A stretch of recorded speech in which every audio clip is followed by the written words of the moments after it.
conversar com o médico pneumologista do Instituto do Coração, professor da Faculdade de Medicina da USP, Ubiratã de Paula Santos. Bom dia, Ubiratã. Bom dia. Ubiratã, a gente teve aí os números, né, da pandemia de coronavírus neste final de semana no Brasil. E a gente chegou aí a 4.205 mortes, com 61.888 casos de coronavírus, segundo aí os dados agregados pelo Ministério da Saúde. A gente teve aí num período de 7 dias um total de 1.070 mortes. Como você avalia o atual cenário da pandemia do novo coronavírus no país, Ubiratã? Nós estamos numa curva em ascensão, estamos com 63.330 casos, dados de agora cedo, 4.300 óbitos. A cada 8 dias está dobrando o número de casos no Brasil e o número de óbitos. Nós temos um problema de subnotificação pela falta de testes realizados a nível nacional, inclusive no principal estado, que é São Paulo.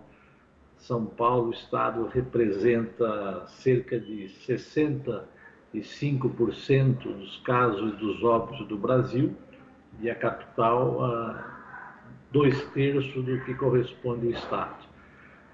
Como nós estamos numa curva em ascensão, obviamente não cabe ainda pensar em medidas de relaxamento, pelo contrário, de aperfeiçoar as medidas de isolamento social, distanciamento social, digamos assim. A situação atual exige algumas medidas que precisam ser complementadas com rapidez. Na medida que a gente prolonga o isolamento necessário, o distanciamento social, as pessoas ficarem em casa, nós precisamos fazer com que a nossa rede de atenção básica na cidade de São Paulo, por exemplo, no Brasil, programe o atendimento dos pacientes com doenças crônicas, hipertensão, diabetes, bronquite, asma, bronquite crônica, enfisema, doenças coronarianas, que foram postergadas por conta da epidemia. E essas pessoas não podem ficar períodos longos sem ter uma atenção.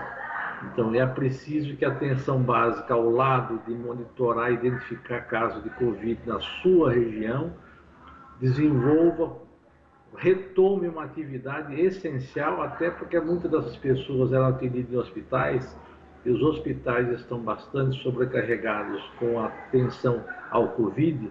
Vai exigir da atenção primária um reforço a ela por parte dos governos dos municípios e dos estados, para a gente dar conta não só de atender pessoas com doenças crônicas fora o Covid, assim como monitorar a dia o aparecimento de casos em cada distrito, em cada bairro da sua região. Ubiratã, há uma semana você publicou no Viu Mundo um artigo falando a respeito de como a cidade de São Paulo tem enfrentado justamente essa pandemia. Eu queria, com várias críticas, inclusive à administração municipal. Você mencionou, né, que a capital paulista é responsável por 2/3 dos casos aqui do estado de São Paulo. Eu queria saber se de lá para cá isso mudou ou a gente continua com o mesmo panorama aqui, a postura da Prefeitura de São Paulo diante da epidemia de coronavírus, e também queria que você falasse a respeito do governo do estado, já que a gente vê também um avanço do coronavírus no interior. Veja, aqui na capital a impressão, eu não tenho indicadores, não tenho informações precisas do que eu tenho conversado, por exemplo, essa semana, no sábado, sexta e sábado, um bate-papo ocorrido com uma região noroeste aqui da cidade mostra uma completa falta de ação do poder público na área da saúde. Falta aquilo que eu escrevi no artigo. Nós temos que ter em cada região uma integração entre a educação, a assistência social e a saúde, que atuam em conjunto. Essas 3 esferas têm contato com o povo. Elas podem ter melhor condições de orientar o distanciamento social, ficar em casa. Isso não está sendo feito de maneira adequada e abrangente. Elas têm condições de identificar quem é que está passando necessidade. Se precisa, pessoas numa casa que mora muita gente, não tem condições de fazer isolamento de uma pessoa ou de 2, onde é que nós levamos essa pessoa? Então, esse trabalho, a prefeitura está paralisada, é uma coisa impressionante. A última entrevista que eu vi do governador, do prefeito, foi para anunciar o número de covas e de sacos pretos que ele está providenciando. Claro, isso é necessário, é uma medida necessária, mas veja, é uma medida depois das pessoas mortas, né? Então, nós temos que... Uma outra coisa importante, que aí compete mais o Estado, nós temos nessa... A economia sofre muito nessa epidemia, mas nós temos que... Uma atividade econômica importante, que é manter as pessoas vivas. Então, por exemplo, uma coordenação em cada região da cidade, em cada cidade do interior de São Paulo, para a produção de máscaras, de colchões, de aventais, de gorros, de sapatos, de propés, produção de alimentos para as populações que estão com dificuldade financeira enorme nas periferias das grandes cidades, além do abastecimento que existe nos supermercados. Nós sabemos que tem uma população que está desempregada, recebendo baixo salário, e essa coordenação que compete ao governo federal, ao governo dos estados, é mal feita, não é feita. E o governo federal e o estado também têm passado sinais dúbios quanto à quarentena, ou seja, a manutenção do distanciamento social. Há um discurso geral positivo de manter isso, mas se vive anunciando medidas de afrouxamento com relação a isso, no momento que a curva é ascendente no Brasil e no estado de São Paulo. Agora que estão resolvendo, me parece, em alguns locais, por exemplo, a incorporação, a contratação dos leitos privados de UTI para se somar aos leitos públicos para atender a epidemia. Você sabe que a epidemia começou com quem viaja para o exterior. Não começou com a empregada doméstica que leva os filhos para a Disney, como disse o ministro Paulo Guedes. Começou com as pessoas de classe média, ricos que viajam, tiveram contato, voltaram ao Brasil e disseminaram essa epidemia a partir da classe A, digamos assim, para baixo. A classe A se protege mais, tem mais recursos, vive melhor, já foi mais tratados, contaminados, e agora a epidemia vai lá para baixo. Nós precisamos de uma grande ação solidária do Estado, tanto da Prefeitura como do Estado. Do governo federal é difícil contar com ajuda relevante. Tá certo, Biratã. Vamos agora à participação de Marilu Cabanhas. Oi, Marilu. Oi, Glauco. Oi, Biratã. Estou acompanhando aí essa tua fala, Biratã, em relação à rede básica de saúde. Você acha que se a rede básica de saúde tivesse tido toda a infraestrutura antes dessa pandemia, né? Hoje o quadro, o cenário que a gente está vendo da Covid-19 seria outro? E, na sua opinião, por que houve, né, esse desleixo, né, esse não investimento na rede básica de saúde? A gente pode falar isso, inclusive, a nível de Brasil, né? Você está falando aqui em São Paulo, capital, estado de São Paulo, mas existe também um abandono aí do governo federal em relação também à rede básica de saúde. Quer dizer, hoje, como você falou, é muito importante que as pessoas que tenham aí as doenças crônicas sejam tratadas, né? O que acontece é que elas não estão sendo tratadas, estão sendo abandonadas. Agora, esse desmonte, né, o Biratã, já vem há muito tempo, não é isso? Sim, veja, há uma política de, digamos, de desprestígio ao setor público, ao Estado brasileiro, nos últimos anos, e inclusive isso se reflete no enfraquecimento de apoio com recursos humanos, financeiros, diversas áreas, como a educação, a saúde, por exemplo. Além disso, a Emenda Constitucional 95 congelou o orçamento da União por 20 anos a valor de 2017, levou uma perda de mais de 20 bilhões do orçamento do SUS para agora. Então, isso implicou em que você não aumentasse a cobertura do programa de saúde da família, como aquelas pessoas que foram demitidas não foram repostas, além dos insumos necessários para o seu funcionamento. Então, é óbvio que nós fomos pegos numa epidemia onde havia um processo de enfraquecimento do nosso sistema único e universal de saúde. Agora ele está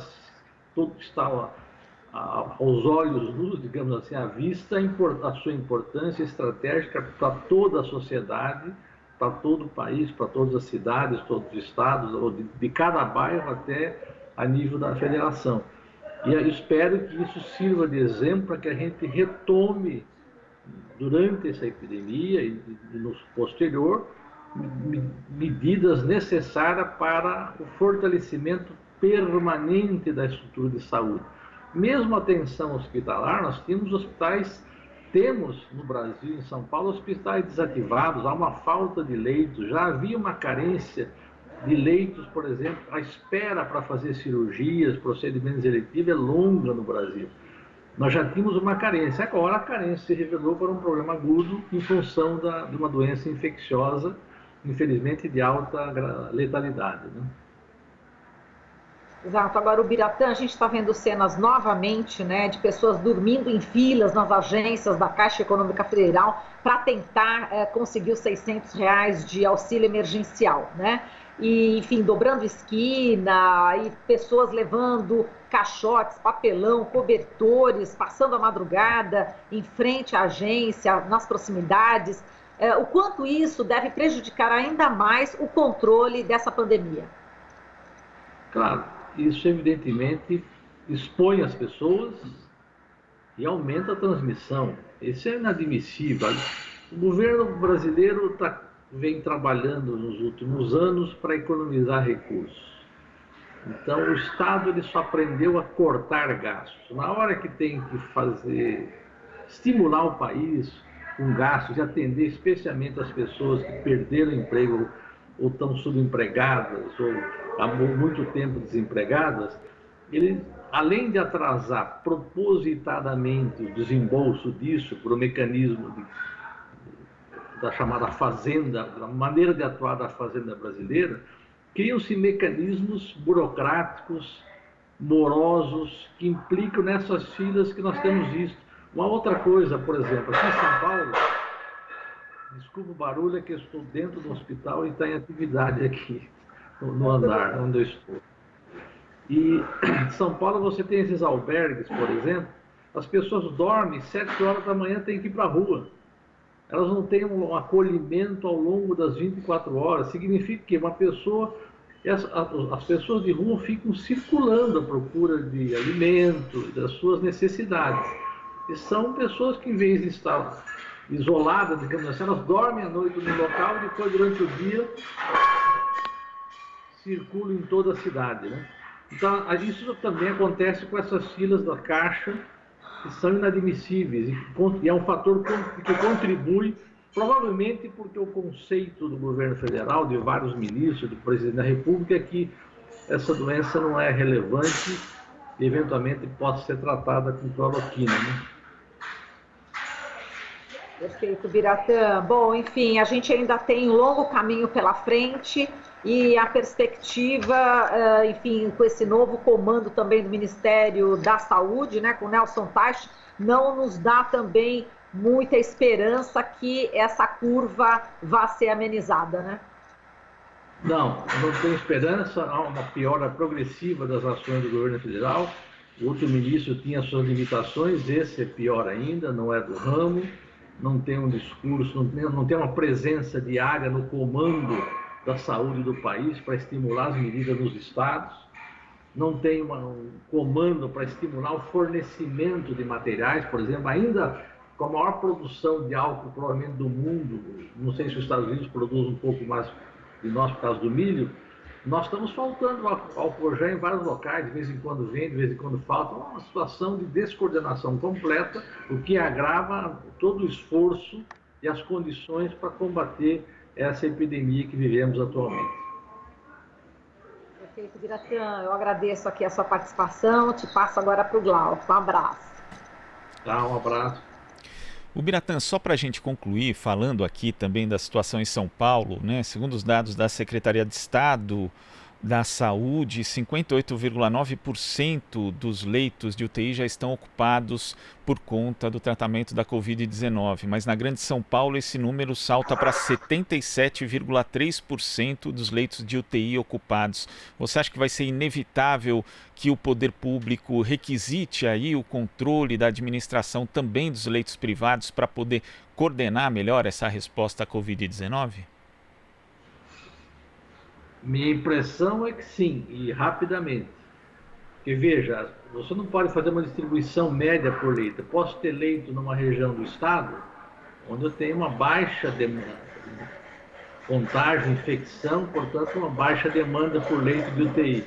Muito bom que isso aconteça lá, mas eu não vou poder transferir pacientes graves para vários polos de cidades do interior que têm UTI.